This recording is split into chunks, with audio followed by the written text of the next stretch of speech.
This hour of Art Bell was recorded for rebroadcast at this time. Please do not call.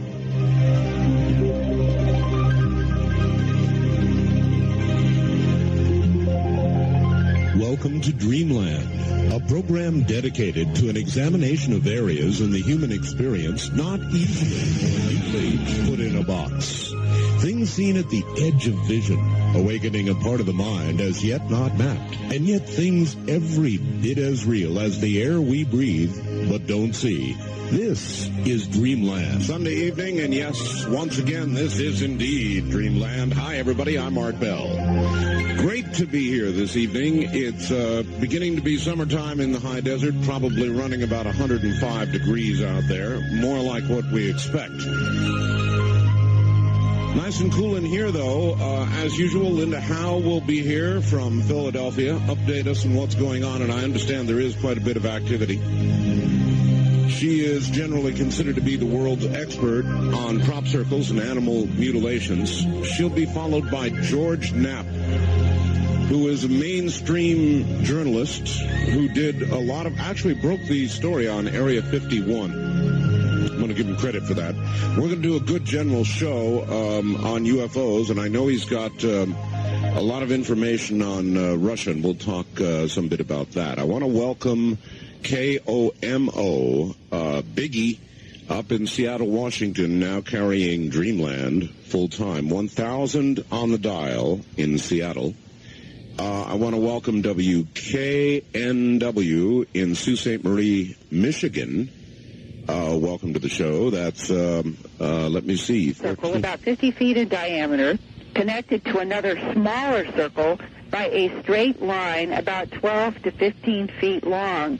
And I'm supposed to be getting those photographs next week from a photographer who went there and I talked to tonight just very briefly before we went on the air, who told me that the formation is still there, very clear, very clean in this smoggy or this marshy, boggy cattails. That was May 26th. On Thursday, June 1, a few days later, in a barley field in the far northeastern corner of Maryland, in a small area, the director of a local community school was puzzled to find 3 rectangles quite neatly carved in a barley field behind the school. Each rectangle was approximately 17 feet long and about 4 to 5 feet wide.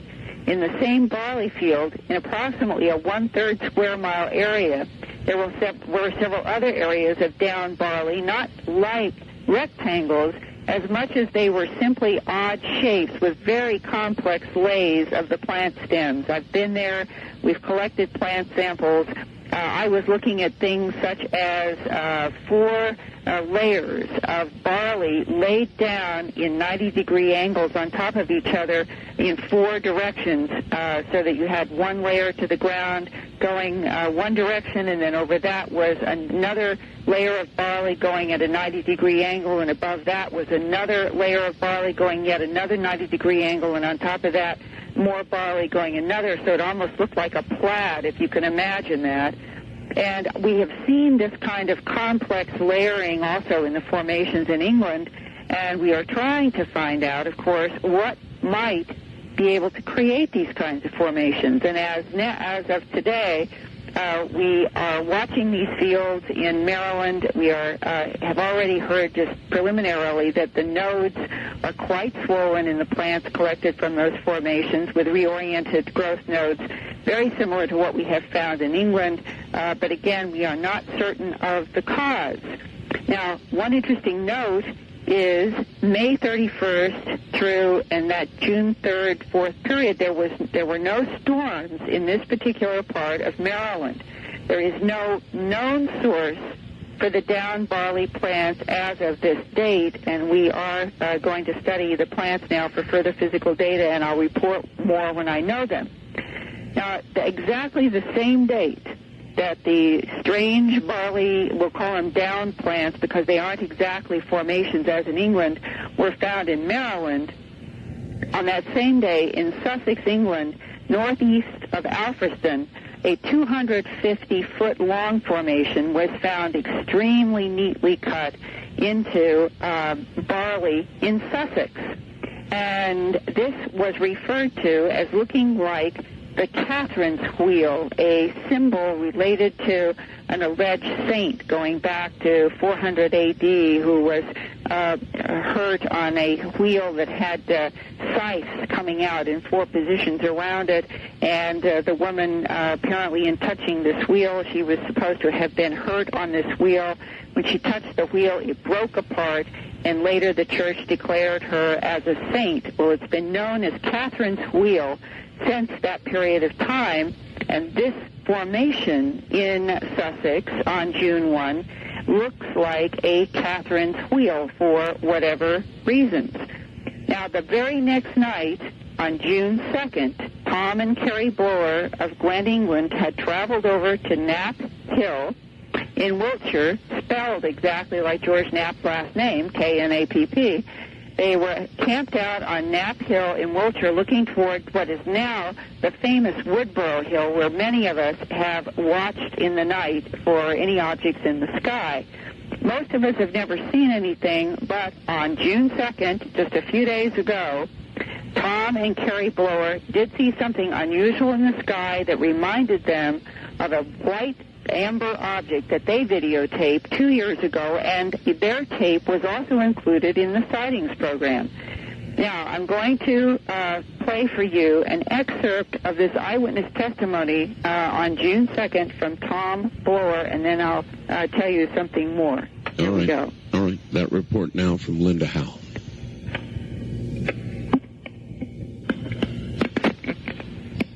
Right, it was a very bright green light. It was big. You know, like the traffic light you see? Right. It was that kind of green, very bright. And it was sort of dancing around in the sky. And at one point, there was like several, like white bits dropping off it, you know? Like, it looked like sparks. White sparks. Yeah. Coming off of the green color of a stoplight. And how big, if you put your hand out at an arm's length distance and you compare to the size of this green light, how would you compare it, say, to your fingernail or the end of your finger? Oh, it was like the size of, you know, like a golf ball? Like a moving golf ball? Yeah, that sort of size. Okay. It was big. All right. And how did it move in the sky? It was just dancing around. It happened so quickly, it's difficult to sort of say exactly how, but it was making erratic maneuvers, I think is the best way to describe it. Erratic? Yeah. Did it go both forward and backward and up and down, or did it? Yeah. It was like going all over the place, you know. And it was in what area? It was over Westfield. You know Eastfield? Yes. Well, the hill the field that's on the opposite side of the road to that, right, Don Alton Priors, that's Westfield, and then you've got Woodborough Hill behind it. Right. It was over Westfield, actually. And you saw this for about how long? 3 minutes. That's a long time. Oh, 2 minutes. 2 or 3 minutes. What was it? Quite a while. Yeah. All the excitement. I think it's between about 2 or 3 minutes. Okay, and was it moving close to the top of the wheat? Oh no, it was quite high up in the field. It was, you know, it was over the field, but it was quite high up in the air. All right. And in terms of that field, it is planted with wheat this year. Westfield is planted with wheat. No, Westfield was planted with rape, I believe. Oh, with rape. Okay. Yeah. Yeah. There was actually a circle in there at the time. There was a circle? Yeah, which had been made some weeks before. It was quite a scruffy one, and it was generally considered to be a hoax. Okay. But, who knows, isn't it? Right, but just if that was Friday, then somewhere over Saturday and Sunday at some point near Avebury, the Catherine's wheel was formed, and you guys were in there on Monday. What was your reaction to the Catherine's wheel when you saw it? Well, I pulled up and I got on top of our van. I've got a Ford van. I got up on top of it and had a look, so I had a pretty good view of it, and it looked good. It looked really neat. And it was flat? Eh? It was very flat? What, you mean the lathe? Yeah. Yeah, pretty flat, but there was standing crop there as well, you know. Now, I understand that the weather was terrible in England. Yeah, it was very wet. And it was rainy and it was windy. When you looked at what you were seeing in the Catherine's Wheel, given rainy, windy weather, what were your reactions to that? Well, it was just, it was as good as anything I'd ever seen, you know. And did that seem like that it would be possible? Wouldn't you think that the wind and the rain would have blown everything apart? Well, I don't know. I couldn't really say on that one. I mean, I would have thought that it would have been difficult to have made it in those conditions because it was raining quite heavily. Right. You know. And that's what I was trying to get at, that it sounds like it's a remarkable formation, especially in the light of such terrible weather. Oh, yeah. Yeah, absolutely. All right. So, Art, yes. Inside of very gusty winds and rain, something that several people who have seen the Catherine's Wheel say was remarkably perfect was somehow made in and around approximately the same time that the blowers saw this odd green moving object not close to where the Catherine's Wheel was made, but it's as if we have a lot of different phenomena occurring at the same time, all of which are quite unusual. And when they tried to get their camera out on June 2nd, and they had these 2 or 3 minutes in which to act, and they have been doing this on a weekend basis now for 2 years. This is not something new to them. They said they could not believe that their battery, which was new, showed that it was not functioning. They could not get the camera to function, and the entire 3 minutes was lost. They never got anything on tape. And as they described this glowing green light with white sparks coming off of it, it reminded me of that banana yellow cigar-shaped object that I and 3 other people saw in Pensacola, Florida a year ago, and that I described on Dreamland, that also seemed to have 4th of July sparkler kind of sparks emitting from it. I do not know what this kind of light is. I do not know what these objects are. But clearly, these are phenomena that cannot be described as being normal aviation aircraft in the sky. All right. Doug in Phoenix wrote what I told you. He said, I saw sightings on TV last night. They showed some incredible home video of some crop circles being formed by a ball of light. The video was shot during the daytime just outside of Avebury, England. As the video was being filmed, 2 Army helicopters flew into the area. They saw the people who were doing the filming. One of the helicopters went and hovered over the ball of light. The other flew over the photographers and tried to scare them off. Yes, I understand that has happened, that they were English Army helicopters, and who and why they were there is interesting. And again, what are these strange balls of light that scores of people now have seen with their eyes, and a few people have been able to get on videotape? Now, the videotape is certainly impressive. Linda, we're very short on time. Give us your address and contact. All right. I welcome communication on all kinds of subjects to Linda Howe, Post Office Box 538, and that's Huntingdon Valley, Pennsylvania, spelled Hunting, D as in dog, O-N, Huntingdon Valley, PA. The zip code is 19006, and my fax number is area code 215-491-9842. For those of you who have asked about my books and videos, you can contact for information also at that address and phone number, or check with your local bookstore. Since they're in all the big bookstores now. We're trying. All right, Linda, excellent. We will speak with you next week. Thank you. Thanks a million. That's Linda Howe, and again, acknowledged to be the world's expert on crop circles and animal mutilations. George Knapp is just around the corner. Hey, I've got some. All models come with a 1-year warranty, including also vanished in a blur of speed into outer space. I watched through a 7x35 lens. I contacted the UFO Reporting Center in Seattle, and he gives a number, and they reported that many people are reporting sightings like this in California and on up through the state of Washington, including one from a lady in El Toro. The center believes something is going on, and I do too. Keep up the good work, Carl in Fontana. Now, somebody I haven't talked to in a long time. His name is George Knapp. He's an investigative journalist. He's been in and out of various forms of investigative journalism, I guess, for years.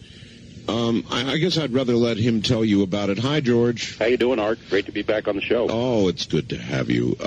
George, you're probably better equipped than I am to speak of your career. It's been a really interesting career. When I first came to Las Vegas, I think you were the anchor person on Channel 8.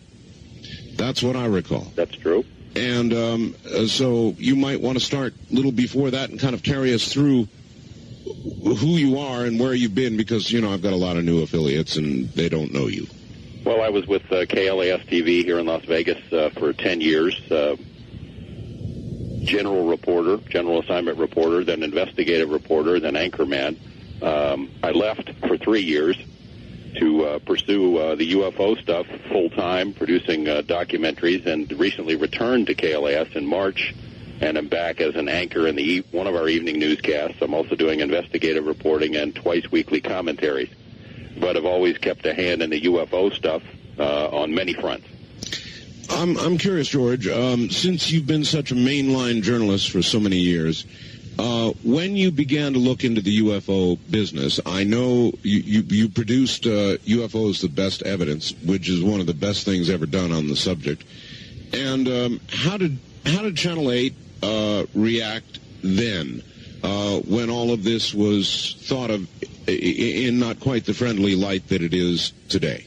Well, there was some trepidation going in, but I think they had enough confidence in me to know that I would treat it seriously and fairly, and so they were very supportive. It's my other colleagues in journalism that didn't seem to care for us covering this. It's interesting. I've been chastised on an ongoing basis. It's really never stopped mainly by the newspapers, but other TV and radio stations here in Las Vegas as well. They just can't seem to stand the fact that someone would take this stuff seriously, so they have a lot of fun at my expense. I know. I experience the very same thing since I do a regular weekday show, and I've always let it just sort of run off my back like water off a duck's back, and I hope you've managed to do the same thing. Oh, of course, and a lot of it comes with the territory. You're in the public eye, so you can expect to take some shots. The thing that bothers me about it is that most of the people taking the shots have never done a whit of research into the topic. They haven't even driven down the road to Area 51 to check out what might be going on there.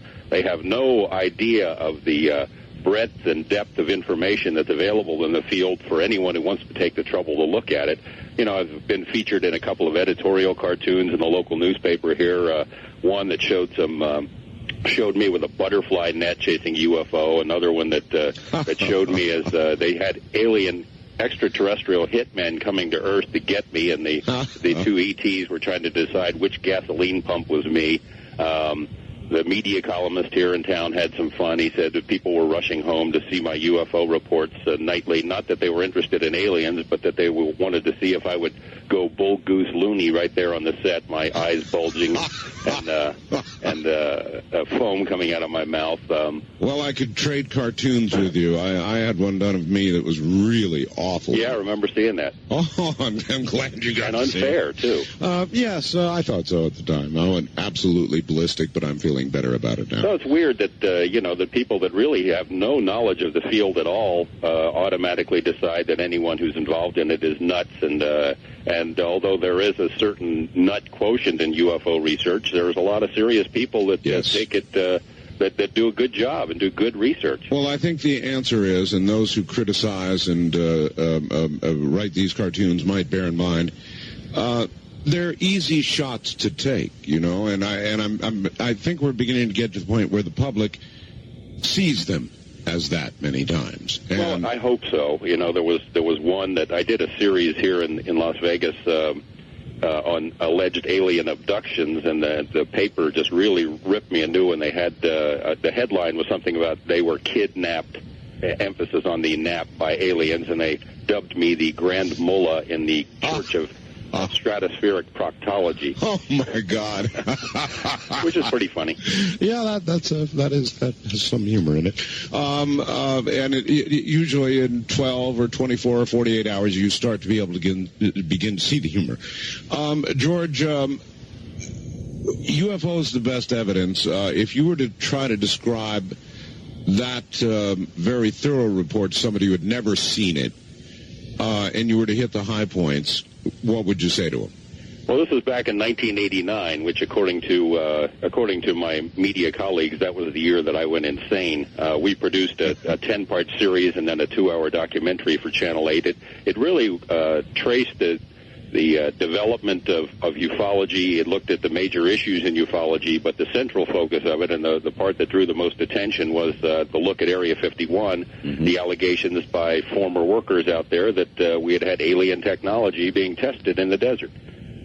And the reaction to it was incredible. I mean, not a day goes by, even now, 5 years later, 6 years later, when I don't get someone who's just seen a bootlegged copy of the tape call me up to get an update on it. I've since produced some other tapes using the same topic, a 3-part set that does much the same thing. It doesn't concentrate so much on Area 51, but looks at how ufology has been treated by science and journalism, examines the government cover-up, which I believe is still ongoing, and a lot of the main issues in ufology. The government just released some new information about some sort of craft that they actually have developed that I believe they use for surveillance. I don't think it's a manned craft, but it looks like a saucer. Have you heard anything about that? Well, I've heard probably just the bits and pieces as you have, and but it's something that I think we all felt was coming for a long time. And when the government can build its own flying saucer-like craft, it gives it a new excuse for dismissing any legitimate UFO sightings around the country, around the world. It can say, well, that could be one of ours, and that may be the real reason that they built something to look like that. Now, there's an interesting thought. The actual reason for the construction. I'm going to hopscotch all around here, George. Sure. Russia. I know that you were going to Russia, or were going to go to Russia, or did go to Russia, or what have you brought from Russia? Oh, just a tremendous amount of information. You know, we suspect the reason for the trip to Russia was we suspected that our government has studied UFOs secretly, takes them seriously behind closed doors, that they have infiltrated UFO research groups, that they've spied on UFO researchers, compiled dossiers on them, they've disseminated disinformation in order to muddy the waters about ufology, and they've shown no inclination to open the doors and tell us what they really know. In fact, even though the Cold War is over, they seem to be going in the other direction, that military mindset concerning national security and not letting the public know what's going on can probably best be demonstrated by what's happening up at Groom Lake. You know, the Cold War is over, and yet here they are seizing additional acreage around so people can't look down on a base that supposedly doesn't exist. Yeah, traditionally people have been able to go up there and get in a certain perch and almost look down on the area. Sure, not anymore, though. So that's really over now. Well, pretty much. There's another location where you can still see the base, but it's so far away it's of really no practical value. And it's interesting that we've signed the Open Skies Treaty, which allows any nation that signs it, any signatory, to fly over and take all the pictures they want. But the military has deemed that American citizens should not be allowed to take a look at the base that they say officially doesn't exist. It makes you wonder who they think the real enemy is. Well, surely the Russians get much better looks at it than we do. I mean, they have satellites that pass directly overhead. As a matter of fact, some of the better photographs have been Russian, haven't they? That's some of the stuff that we had back in 1989 that showed the base in all its splendor, the base that they won't officially acknowledge. Even just a couple of weeks ago in federal court here in Nevada, a judge ruled that the government doesn't have to reveal what the name of the base is. In fact, the military said we don't have a name for it. So what we brought back from Russia was just incredible. It is assuming that our government was never going to tell what it knows. Maybe the Russians, because of the tremendous political changes that had occurred over there, would do that. And we spent almost a year preparing for the trip, went over, contacted sources who had never spoken about this publicly before. We didn't want people who had spoken to Hard Copy or Current Affair and been on television over here in the States. We wanted people who were in a position to know but had never revealed what they did know, and that helped us a great deal. We brought back several hundred pages of previously classified documents from their Ministry of Defense that indicates the Russians have been studying UFOs at their highest levels of government and scientific establishments since the late 1940s, exactly what we suspected the Americans have done. We brought back numerous documents, still classified, that indicate that the Russians know a great deal about the American cover-up. They say that we've had 30 to 40 UFO listening posts set up around the world to monitor this activity. The Russians have documents concerning transmissions they intercepted between ground control and our space missions in which astronauts had encounters with UFOs. Their cosmonauts, by the way, had the same kinds of encounters. It's just a treasure trove of information. I've just, in the last few months, finally got all of it translated and have analyzed it, and it confirms most of the suspicions about what we have about what the American government knows. All right, I can't remember what program it was, George, but there was one specific program that really shocked me. It documented the case of a UFO over a Russian missile silo, and it suggested in the report that the Russian missile silo had gone to activation, had become activated, and they were actually in a countdown mode. And this damn thing was going to launch, and there was a UFO hovering over it. After the incident, it didn't launch. According to the story, they tore the panels apart, they tore all the launch sequencing computers apart and all the rest of it, and could find no reason for what had occurred. Is that a true story? That is a true story. I have the original documents in my hand as we speak. The witness reports from more than 24 military witnesses, most of them officers, who filed reports that were sent to the Ministry of Defense that described the incident. Wow. For a period of more than 4 hours, numerous UFOs were spotted dancing around over this ICBM base. They would appear, disappear, split in two, perform incredible maneuvers, changing shapes, changing colors, and these were reported, as I said, by numerous witnesses. Right before the UFOs disappeared, the launch control panel at the base lit up like the 4th of July, and someone or something entered the launch codes. In other words, these missiles were ready to go. Then, boom, the UFOs disappeared, the launch control panel went back to normal. The folks, some of the sources that we dealt with, Colonel Boris Sokolov, who was the head of the Russian UFO study for a 10-year period, was sent in to investigate. They took the panel apart, found that there was nothing wrong. They'd never seen anything like it. No other equipment at the base was affected by whatever this was.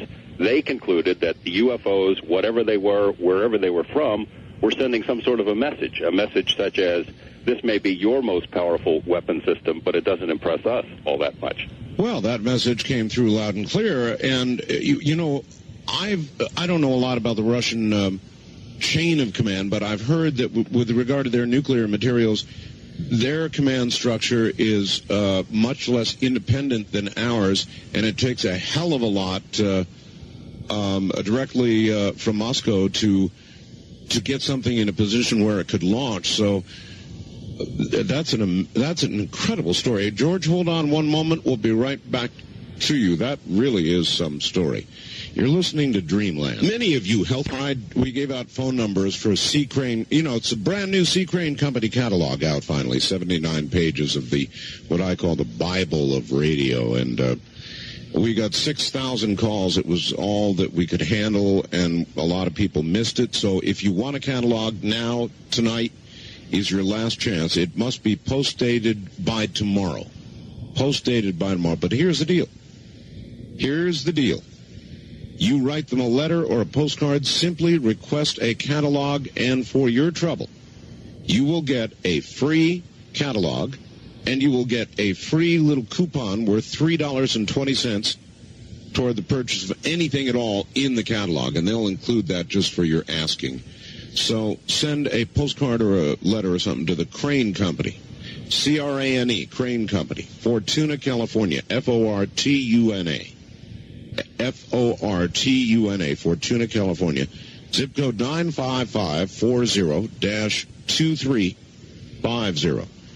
That's the Crane Company, Fortuna, California, zip code 95540-2350. And they've got the DL telephone right now in stock and almost out of stock. It is the digital portable telephone. It's all digital. It sounds as good as anybody's regular plug-in telephone. It's, I guess it's the best telephone on the market right now, and we've really gone to a lot of trouble to test them all, and I don't know how I could live without mine. That's the Trope telephone. If you want one, call the C. Crane Company early in the morning at 7:30 at 1-800-522-8863. Beginning at 7:30 in the morning at 1-800-522-8863. All right, George, a few minutes here before the top of the hour. I guess we're going to jump around a lot. You say there's a lot of information out of Russia. How do you think this will be received here? In other words, a lot of that information must kind of chop away at whatever government cover-up is going on here. Well, I'd have to agree with you, but thus far they've done pretty much what they always do. They ignore it. I mean, I guess they're hoping we'll just go away, which is not going to happen. So far, even though this information has been described by some ufologists as some of the most important stuff to come out in the last 20 years, the government thus far is keeping arm's length from this. I have passed this information along to some congressional investigators who found it very interesting. What will happen to it, I really don't know. Yeah, you've got to wonder where they find the stone wall. And I also sometimes wonder, and I wonder if you do, since you're a major investigator in this area, George, are we useful idiots for the cover-up in a way? I wonder about that myself. In other words, we report on these things, and the waters with all the reports of UFOs get so muddied that it's almost like the government doesn't have to do a job. Sometimes I think we sit out here in our own way and do it for them. I try not to do that, and I'm sure that's the case with you, but there's a lot of information coming out, and the mere volume of information seems to kind of muddy things up. Exactly. It's almost UFO overload these days. You've got shows like Sightings and Encounters and Unsolved Mysteries. You've got the X-Files. You've got the tabloid shows that do it. You've got a lot of radio shows, yours being the preeminent one, that discuss these topics. And there's so much going on in the field, you can't possibly keep up with it. Even somebody like Linda or myself who do it almost on a full-time basis.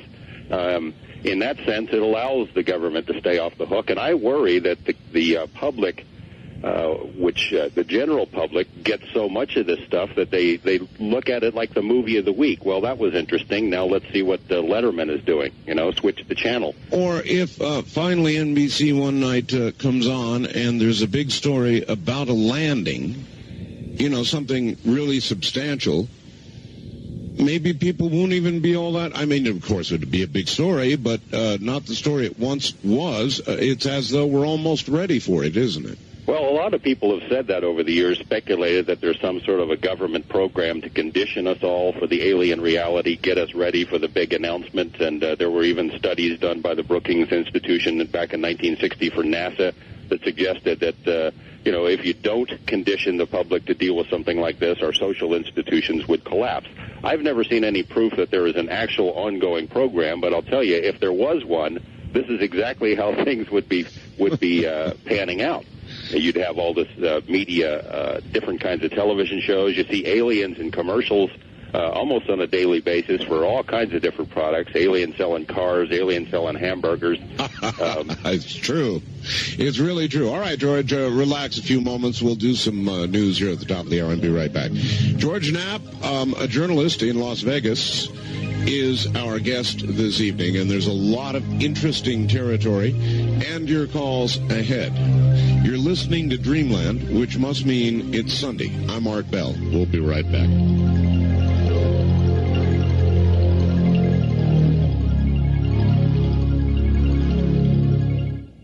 Talk 102. Sing for the children. I've got 21 children on the Child Reach Plan. I've been doing this for 32 years. I believe in this organization. I think it's a great organization.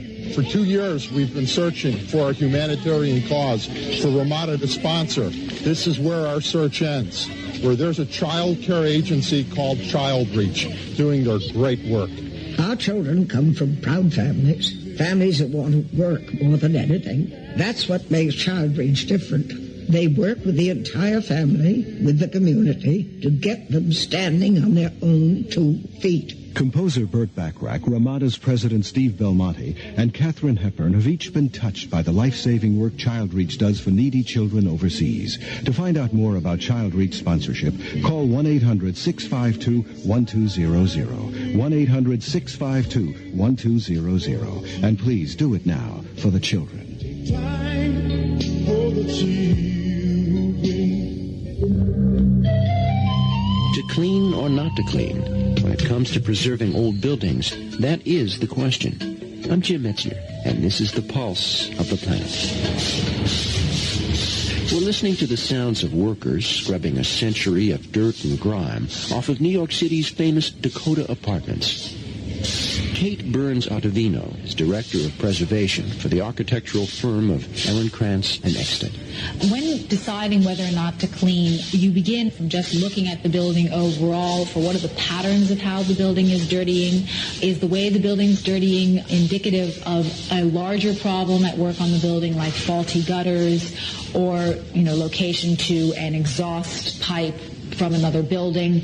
Then as you get closer to the surface, you begin to take samples of the dirt itself and the substrate that it's on, whether it's stone or brick, and you take those back to the laboratory and you look at them underneath a microscope to get a sense of what is the interface between the dirt and the substrate itself.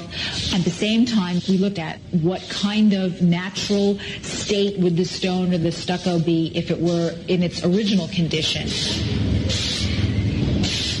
On the Dakota apartments, we looked at the components of the dirt itself, which turned out to be gypsum, fly ash, soot, dust, oil, and those results were compared with fresh stone and fresh brick that had not weathered, that had either been in storage or protected from the environment. What we found there was indeed that some areas of the masonry required cleaning and others didn't, but in order to give an overall effect to the building of Interesting to note when that occurs. The network lines all lit up. My fax machine went bananas. Everybody said the subject material is too sensitive. They've cut you off. Well, I think people don't trust the government. Figure that the government was somehow behind it, and I don't rule that entirely out. Well, you know what? I don't either. So let's see, what could we have missed? What could they have missed? The one thing that we were into that was damn sensitive, let's try it again. Let's see if they cut us off again. The Russian, I would bet, George, that it was right as we were talking about this Russian launch sequence business. And again, the report was that something hovered over a Russian launch site, that the whole panel lit up. The thing went into a launch sequence, which it ought not be able to do. There were UFOs all over the area, and that's extremely frightening to me. I can't imagine how that could happen. They tore the whole panel apart. They didn't find a thing, and you verify that story is essentially correct, isn't it? That is true. According to the official Ministry of Defense documents that we brought back and had analyzed, numerous witnesses that described the UFOs over the base. We have the statement of the launch control officer who said that the panel, it wasn't just lit up from a power surge. Someone entered the actual launch codes of these missiles, and then as soon as the UFOs were gone, the launch control panel went back to normal. This is very similar to a series of events that happened here in the U.S. in 1975. That was going to be my next question. Sure. Yeah, it's happened here as well. If they're going to cut us off, here we go. So it's actually happened right here. Exactly. According to documents that were squeezed out of the Pentagon through the Freedom of Information Act in 1975, UFOs were sighted over 5 bases in a 2-week period along the U.S.-Canadian border. These are nuclear bases. And the same sort of thing happened. The launch control instructions came from somewhere, and the launch codes were changed. Our government is not saying a whole heck of a lot about that, but we know it happened and it was real. All right. One of the things that the government has always said, you remember Project Blue Book and all the rest of it, the end conclusion was always UFOs may exist, but they constitute no threat to national security. Well, that's just baloney, and we know from the government's own documents what they're saying in private is different from what they say in public. There are numerous documents that refer to national security threats from UFOs, and we know from the experience of other governments around the world that they consider UFOs to be a national security matter. Even in England, I was there last summer to investigate the crop circle phenomenon. We interviewed some people from their Ministry of Defense, and they say that they monitor UFOs because of the potential national security implications. Now, they deny that they monitor crop circle activity, but admit that they do watch UFOs, which may be hovering around in the crop circle area.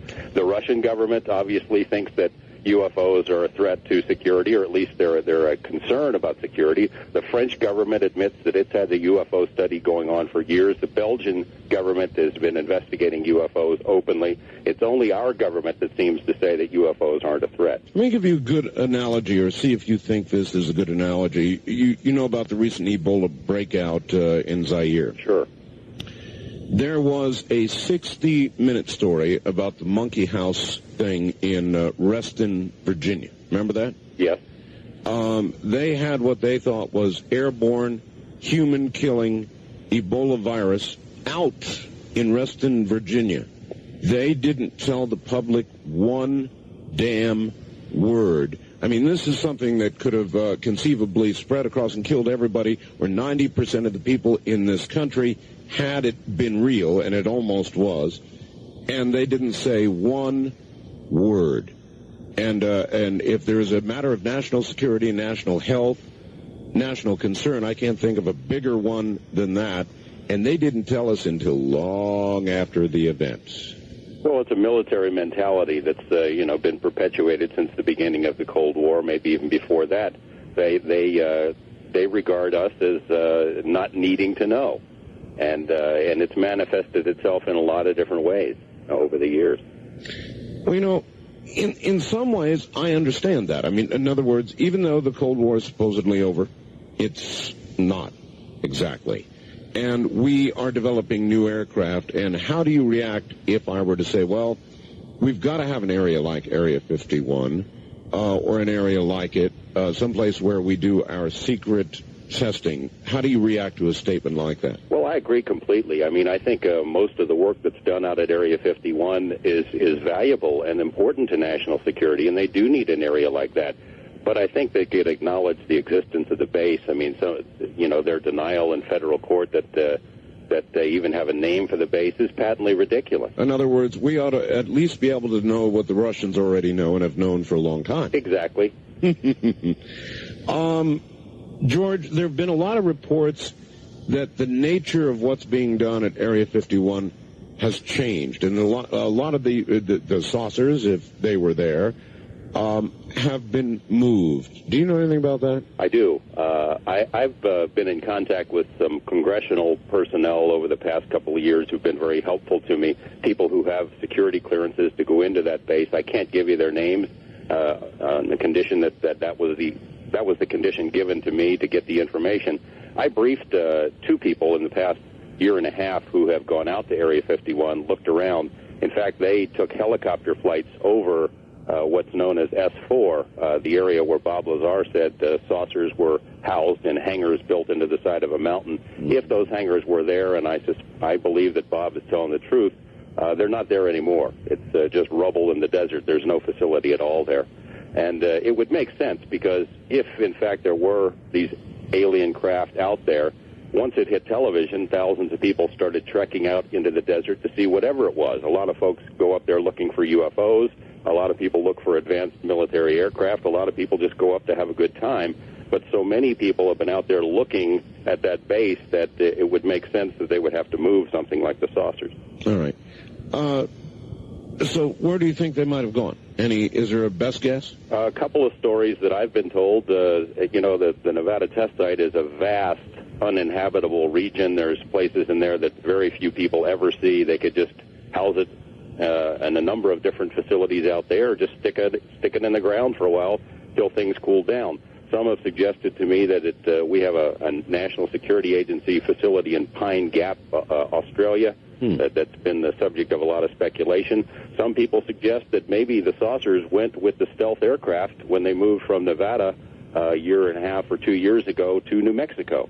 New Mexico, of course, has a long history of UFO activity, a lot of secret bases there, and perhaps when they moved the stealth wing, which was originally tested at Area 51, they could also have moved the saucers. Well, that's in a way sad. Somehow I like thinking that it's right here next to me. Me too. It's an easy drive down the road. Back when Area 2000 was going on, and I was trekking between Las Vegas and Pahrump, I had my own sighting. It's the only one I've ever had in my life. My wife had it with me. You may have heard the story, George. It was a large triangular craft that did not fly, but floated above me. I was almost home, about a mile from home, dead quiet, out here in the country in Pahrump. My wife turned around and said, "What the hell is that?" I stopped the car, turned off the ignition. We both got out, and we looked, and coming up from behind us, and it was almost a full moon, here is this gigantic triangular craft. I'd guess 150 feet from one point of the triangle to the other, jet black against the moon and the light, the backlighting, a strobing red light in front, two white lights on the back ends of the triangle. It didn't fly, George. It wasn't flying. Flight takes speed, for aerodynamic lift. This thing floated above us just silently, about 150 feet. And, George, we stood there and we watched it float out across the Pahrump Valley. And, the hairs on the back of my neck were standing up. It's the only sighting I've had. Then, the next week, some lady sent me a newspaper clipping from the Pahrump paper saying that a number of people had seen this craft, but that Nellis Air Force Base said, well, there was a secret mission which did overfly the Pahrump Valley. This was in the paper, and that it was a C-130 aircraft. What an insult. I've flown in C-130s. They're noisy as hell, George. It would have rattled my teeth at 150 feet. This was no C-130, and that story was an insult. Well, I've heard similar stories about nearly identical craft from all over the world. Belgians were seeing that. Russians have seen that triangular craft. The Hudson Valley in New York area has seen that triangular craft. I was in Alabama a year and a half ago. I have witnesses on videotape who have described the same thing, floating along, completely silent, huge craft. Yes. Same thing has been seen all over the world. In fact, I get a lot of reports from out in your area, Art, and not only about UFO sightings, but about these mystery booms. It feels like underground tremors. Recently did a report about residents in St. George, Utah. That area had been feeling these underground tremors. It was cracking the windows in their homes, cracking their walls. They thought someone was doing underground blasting. As it turns out, we did some analysis of the recordings that these people had done of the sound, and it's of sonic origin. So after we did the reports about these sonic tremors being caused in St. George, I started getting calls about the same thing in the Pahrump Valley area. I don't know what they're flying. George, listen, you're dead right. Something's going on. I've got a friend across town, ham radio operator. I'm one, so he's a friend of mine.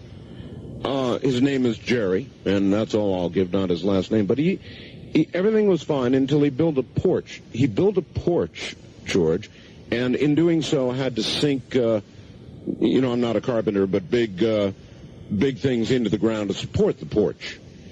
And he began to get a hum at night that was vibrating his entire house, that was so damn loud that he couldn't sleep. He had the power company out there.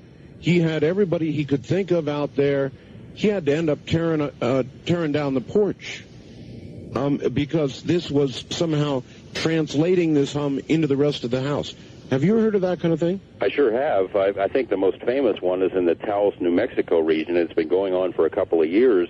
Some residents can't hear it, and they think the other ones who are hearing it are crazy, but it's been detected using scientific equipment. And the military, of course, denies having any knowledge of what's causing it, but it keeps going on, and it drives people crazy. The same thing was occurring at the same time in the southern Utah area when I went up there to do these recent reports about the mystery booms. Some people were not hearing the booms, but they were hearing this underground hum, and it kept them awake at night. They couldn't sleep. And your area is the third one I've been hearing it about. So then, what do you think? Something, the hum, something underground, obviously? Or? That sure is what it sounds like, but what? What would do it that could travel that far underground? Again, the military denies any knowledge. There have been some congressional inquiries in New Mexico that have gone absolutely nowhere. Well, I know that undersea sounds of particularly very low sounds whales make, they travel, they say, even thousands of miles. But I wasn't sure if the same was true of the ground. Does the ground conduct sound the way water does? You've got me, Art. Scientifically, I'm not all that great. Something's going on. All right, hold on just a moment. George Knapp is my guest, but we're going to get phone lines open here in just a moment, and I will give you a rendition of the numbers. If you are health conscious, you should know about antioxidants. If you don't, then listen to me. Vitamin C is an antioxidant. UCLA scientists say that vitamin C can help avoid cancer, strokes, heart attacks, increase your life expectancy, an average of, say, 5 years. And there are some new antioxidants on the market right now that are 20 times the power of vitamin C. So if that's true of vitamin C, the antioxidant value can do that. Imagine what, yes, it's a silly name, pycnogenals. That's 1-800-877-9799. Now be sure and ask for the tape on currency devaluation. 1-800-877-9799. Once again, George Knapp. George, this is an intriguing question. Let's see what you do with it. UFOs, all sorts of phenomena have been going on for a long time now. Do you think if we're ever to get to an ultimate answer, it will be through science or more likely through some sort of, what's the right word? Political? Intuitive, or political, in other words, whether there will be a political revelation, whether science will prove the existence of them, or whether these people who call themselves psychics and sensitives and remote viewers and that group will be the final answer. Well, I withhold judgment on the remote viewing and psychic approach to it. There's some intriguing research going on in that area, but I'm not an expert. I think probably the answer would have to come through science. UFOs are not the property of any government, and even though governments can try to institute cover-ups, the UFOs have for 45 years defied that. They fly in the skies, and there's nothing we can do about it. Obviously, they don't seem to be, they don't care one way or another whether we know about them or not. I mean, although there has been an increasing activity, they haven't landed on the White House lawn. I see no indication that the government is going to come clean on it. Perhaps shows like yours and perhaps some of the things that I've done are doing the government's work for it, in essence, informing the public because they can't. I think the government has painted itself into a corner and it really doesn't know how to get out of it. I've also been told by congressional investigators that when and if this all comes spilling out, that people are going to go to jail because obviously a lot of money has been spent perpetuating the cover-up. Probably a lot of money has been taken from legitimate black budget projects and put into this stuff. So it's entirely likely that maybe the cover-up is perpetuated because people are covering their butts. All right, one place it hasn't been working so well, that is a cover-up, is Mexico. I've had a lot of guests on the sightings in Mexico. George, hundreds of thousands of people have been seeing serious UFOs, and I've got some of the photographs in Mexico. Are you aware of that story? Oh, I am. It's incredible. The footage that keeps coming out of Mexico is incredible, and it wasn't just a one-time event. It keeps going on and on and on. Exactly. But it gets absolutely no serious coverage here. It's as if it's not really happening. Why that is, I don't know, but it's going to take Dan Rather, Brokaw, Jennings. When the Mexico sighting story hits one of the national newscasts or hits the front page of the New York Times, which probably seems unlikely, that's when people are going to pay attention to it. Why that hasn't happened, I don't know, because it, as you mentioned, it keeps happening on a frequent basis. That many people to see it. We'll be right back. George Knapp is my guest. This is Dreamland.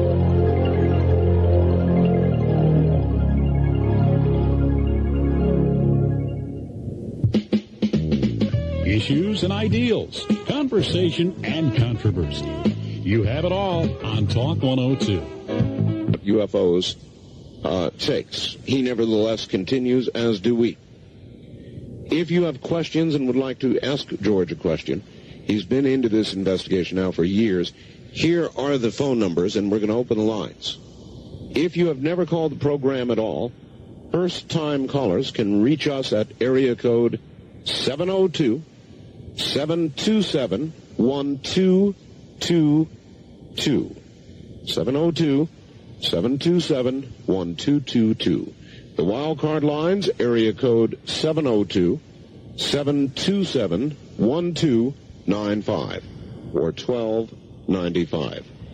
Toll free west of the Rockies, it's 1-800-618-8255. 1-800-618-8255. East of the Rockies, anywhere out east of the Rockies, it's 1-800-825-5033. Again, 1-800-825-5033, east of the Rockies. George, are you there? Yes, I am. Let's go to the phones. What do you say? Okay. All right, here we go. East of the Rockies, you're on the air with George Knapp. Good evening. Hello there. No, you're not. West of the Rockies, you're on the air with George Knapp. Hi. How you doing? Fine. Where are you? Calling from Provo. Provo, Utah. Yes, sir. I was interested when your guest mentioned there was some things going on down in St. George. I have family down there, and I hadn't heard of anything. Is this the first time anything has been going on down there in St. George? No, it's been going on for approximately the last 8 months or so. Sometimes the events happen 3, 4, 5 times a day. It's not every day, but it will start. Whoever is doing it doesn't work weekends. It's strictly a Monday through Friday phenomenon. I think it's within about a 40-mile radius around the Dameron Valley is what's been described to me. Okay. One other question. I need to know the number of any local UFO groups around here. Do you have that kind of information? All right, well, let's translate that a little bit. George, if you saw something and you wanted to report it, who would you call? Well, I mean, they have the National UFO Hotline. I think it's based in Seattle. I don't have the number at my fingertips, but that gets the information to some folks who can run with it and do something. It seems like a lot of people who get UFO information call me or folks like Linda Howe. I'd certainly like to hear any kind of reports that people have. Linda is always interested in hearing that information, and the folks with MUFON and that National UFO Hotline are all good leads. Well, you may want to be careful here, but is there a number that or a way to contact you? Oh, they're welcome to call me at the station or write to me at the station. If everyone wants to get a pencil ready, I'll give you the number there. All right, let's hold off then. Everybody, go get your pencil ready, and we'll do that in a moment. East of the Rockies, you're on with George Knapp. Hi. Hello, Art. Hi, where are you? This is Mark, Collinsville, Illinois, on satellite. Yes, sir. George, what do you think about Richard Hoagland's work, and where do you think it's going to go? And, he came out with that 4-hour tape at that conference in Ohio, and it seemed like it didn't go anywhere. And that was one hell of a tape. It sure was, and it was one hell of an address in Ohio, too. Familiar with Richard Hoagland's work at all, George? I sure am. In fact, I was at a conference in Los Angeles yesterday at which Mr. Hoagland was speaking, and some of the stuff that he's doing right now about the Clementine mission to take photos of the moon is absolutely amazing. Someone has leaked some of those photos to Hoagland, which indicate clear artificial structures on the moon. Where it's going to go, I don't know. I think the work that he's done about Mars is very important. It's very dramatic, and although it is as caused a tidal wave in UFO circles, it doesn't seem to have gone too much further out of that. It's a similar story with our Russian material. Documented proof from a world power, a world government saying that UFOs are real and they're here and they're not ours and they're not the Russians, and it doesn't seem to make much of an impact outside this little universe of ufology. It is true. Richard did a story. As you know, he thinks there are some very tall, crystalline-like structures on the moon. And he did a story about the disappearance of one of our satellites. And he believes that it collided as it was coming down with one of these structures. And his technical explanation of the way the signal disappeared almost demanded that what he suggested occurred, the way the signal disappeared. Have you heard him describe that? I have not. I'm sorry. It's quite remarkable. In other words, when a spacecraft turns away or the antenna is somehow oriented in a different direction suddenly, the signal, or if it were to explode, the signal would disappear in certain milliseconds. They'd actually be able to hear it occurring.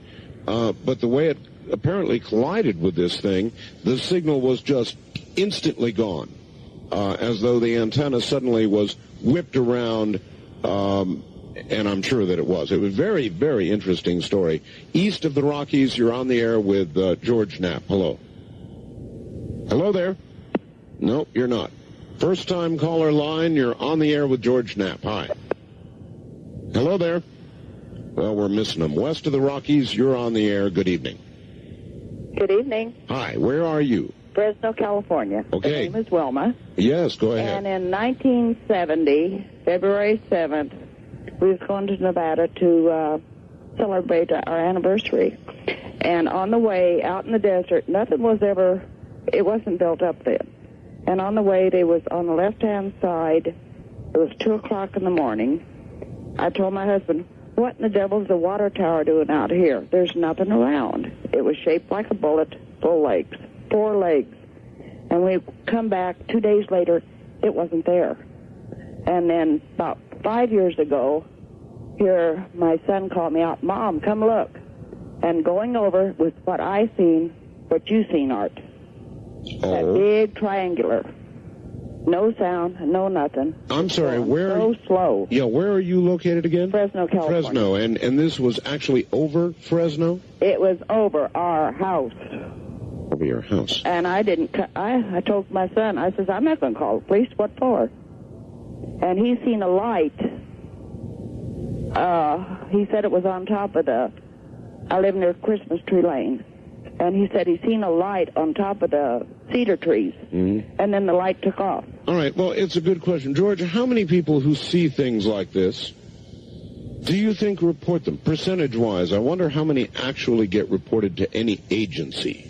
I have statistics on that. It's an odd dichotomy. 90% of UFO sightings are misidentifications of explainable phenomena, but it's also true that 9 out of 10 sightings aren't reported at all, and it's easy to understand why. If you call the police in almost any town, mm-hmm. and I'm a big fan of police, but if you call the police, they'll keep you on the line long enough to find out if you're crazy, but they don't take the report seriously.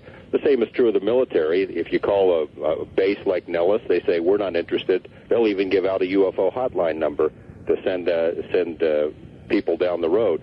It's interesting that Nellis here in Nevada has never had a UFO sighting, according to a spokesperson that I interviewed. Oh, really? Which would make it probably the only military base in the country that hasn't. Isn't that interesting? East of the Rockies, you're on the air with George Knapp. Hi. Yeah, hi, Art. This is Ed in Albuquerque. Where are you, Ed? Beg pardon? Where are you? Albuquerque. Albuquerque, all right. Yeah, I wanted to ask him about Area 51. All right. You made a comment about the stealth fighter. Is Area 51 out by Tonopah, or is that in some other area? Because the stealths were tested at Tonopah. Well, the stealth were transferred to Tonopah when they became operational. Tonopah is on the other side of the Nevada test site range. That's correct. In other words, they started out some in Area 51. Initial testing was conducted at Area 51 and perhaps other locations as well in Nevada, but once it became an operational fighter wing, they were based in Tonopah. No. They weren't an operational fighter wing. I know that for a fact. They were still being tested. A6s were conveying them and everything. Well, I have to disagree with you. Actually, they were an operational fighter wing. I recall reading that in the newspaper. Well, this is before. This was when they still said they didn't even exist at Tonopah. Well, that's probably, it could be. It could be. I was observing them when they didn't exist. But I was just wondering where Area 51 was. It's on the other side of the test site range. It's east of Tonopah. It's east of Tonopah. Is it as far north as Tonopah? I believe so. It's almost a direct line across. Okay, thank you. All right. Thank you very much for the call. Wildcard line, you're on the air with George Knapp. Hi. Hello. Hello. Turn your radio off. I sure did. This is Wendy from Vancouver, Washington. Yes, Wendy. And I had a question for your guest. I was wondering if he could tell me when he thinks the government is going to acknowledge the existence of UFOs. I don't think that they'll ever do it. I think the only way that they would do it is if they were forced by some event, an event from whatever the intelligence is that's behind the UFO phenomenon, or indisputable proof that's garnered by people in the private sector. Because, as we mentioned, I think they've done a lot of sneaky stuff that would get them in a lot of trouble.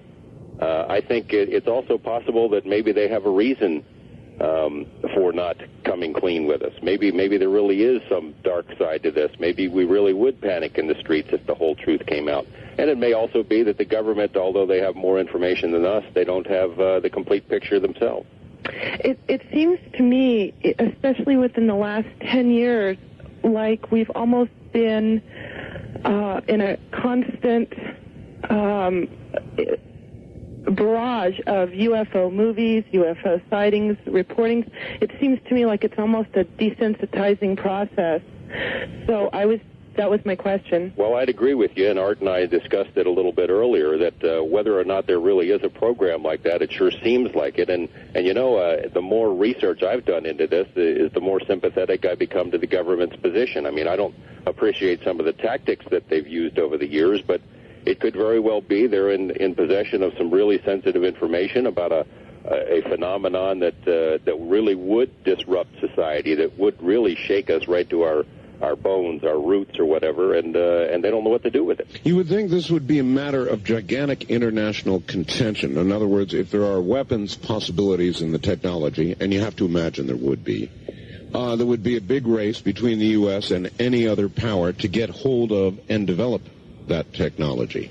Well, I agree completely. In fact, the Russians, the Russian sources that we interviewed, the Colonel Sokolov, who was the head of this 10-year nationwide UFO study by the Russian military, told us specifically that they were studying UFOs not to solve some cosmic mystery, but for practical reasons. They knew that UFOs could do things that our planes could not do, maneuver, appear on radar, disappear, and if they could solve that technology by studying them, that they would basically get a jump on us in stealth technology. Well, gee, maybe then our government meant by UFOs are no threat to national security, that they are no threat to national security as long as we have the technology. Well, I agree completely with that. All right, George, we'll be right back. George Knapp is my guest. Again, the East of the Rockies line is 1-800. Now to the lines. George, you there? Yes. All right. As much as we can, let's keep answering these. East of the Rockies, you're on the air with George Knapp.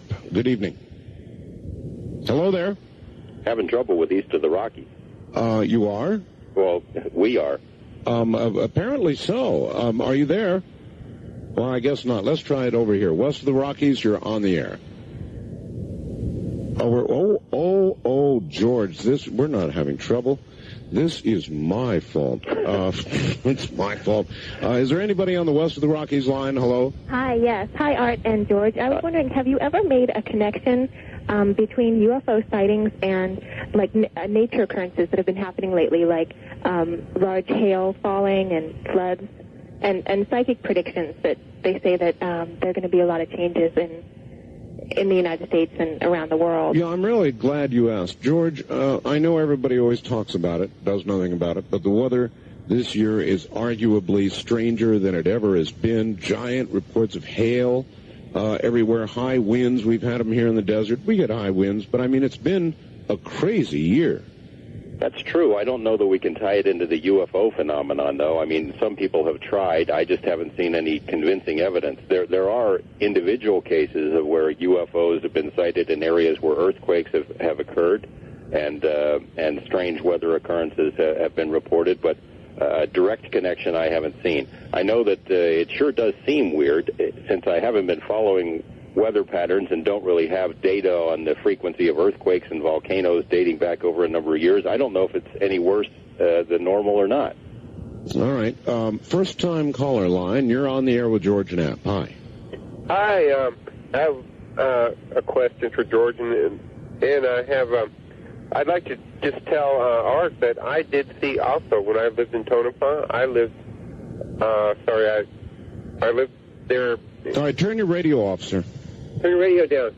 No, turn it off. Otherwise, it'll confuse you.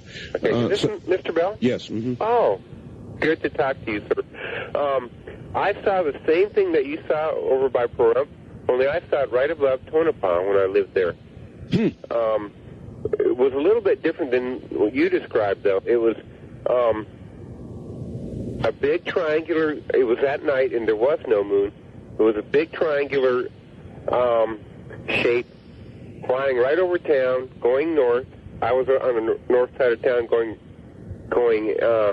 into town at the time, and it had a bunch of red and white lights on it. I don't know how many, but it was triangular shaped. And it seemed to be flanked by a couple of what I was thinking were escort planes. And I don't know why, but I was thinking T-38s or trainers. All right, let's hold it right there. We don't have a lot of time. George, many times UFOs, crop circles, all the rest of this sort of thing seem to be accompanied by reports of U.S. aircraft, fighter aircraft, or helicopters. Well, that's true. It's not only in the U.S., but as Linda mentioned earlier, it happened in Britain as well, almost as if our military is monitoring whatever is going on. And no question about it. That would imply, though, not just a national effort, but a full international effort.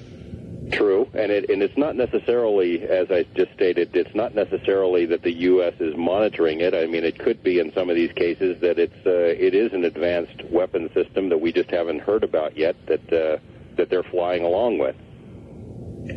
If you had to assign probabilities, do you think we're being visited? Is it more likely we're being visited, George, or just observing our own nation's best efforts? I think a large number of UFO reports are advanced weapon systems. However, there is nothing officially on the books about any gigantic flying triangle, and I've asked congressional people about that directly. All right, if there is, they don't know about it. All right, good. We'll hold it right there, and we'll be right back.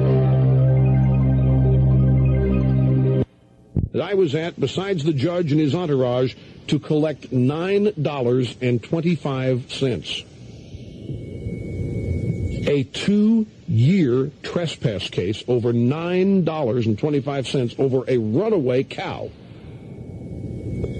Now, Mr. Dwyer writes, after this example, people like Dick Bass describe their aches and pains in dealing with the federal government. It's wrong to mash their grievances in with the militia people and their talk of civil war. Those who want smaller government don't have to apologize. It is scandal to suggest otherwise. This is my point